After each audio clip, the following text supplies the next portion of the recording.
One day, Ethan, a curious teenager, decided to take a shortcut through Hawthorne Grove, a dark and spooky forest near his town. The locals always told him to stay away from it, saying it was cursed, but Ethan didn't believe in that stuff. "It's just a forest," he said, laughing as he walked in. At first, everything seemed normal. The trees were tall, and the sunlight barely touched the ground.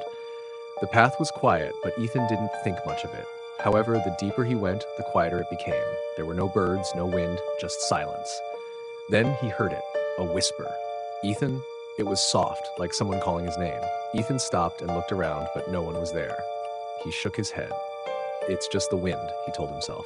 But then the whisper came again, this time clearer. "Ethan, get out. Leave now." Ethan's heart started to race. Was someone hiding in the trees? He tried to ignore it and kept walking, but now he felt uneasy. The forest seemed to stretch on forever, and the path seemed to change as he walked.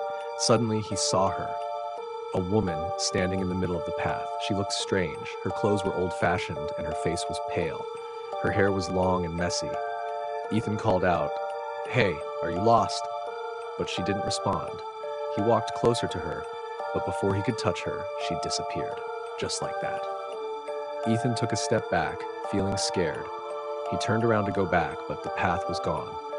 The trees were too close together, and the way back was blocked. His phone buzzed. It was a message from his best friend, Mark. "Get out of there now. Something's wrong." Ethan's heart pounded. He tried to leave, but the forest was changing. The trees were too thick. The whispers grew louder, and now they sounded like voices saying, "Ethan, you can't leave. You should have listened." In panic, Ethan started running. His feet stumbled over the uneven ground. The trees seemed to close in on him, the shadows growing darker.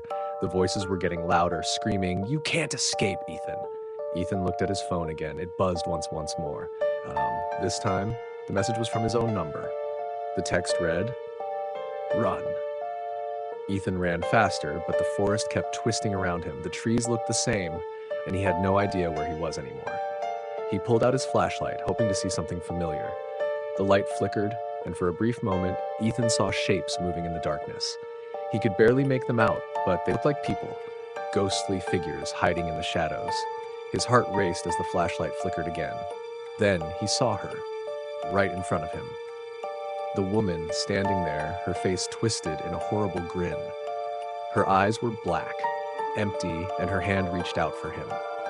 Ethan screamed. The forest was too dark, and he couldn't see anything. Everything went silent. The next morning, Ethan's friends went into the forest to look for him. They found his flashlight on the ground, its light still faintly flickering. But Ethan was nowhere to be found. All they found was his phone. They played the last video on his phone. They saw Ethan running through the forest, his breathing heavy, the whispers all around him. Then, in the final moments of the video, the woman appeared again, her face twisted into a horrible grin, staring at the camera. After that, the phone went black. Now, no one dares to go near Hawthorne Grove. It's a place of fear, a place where people disappear. Ethan is lost forever, and his friends still wonder what happened to him in the dark forest.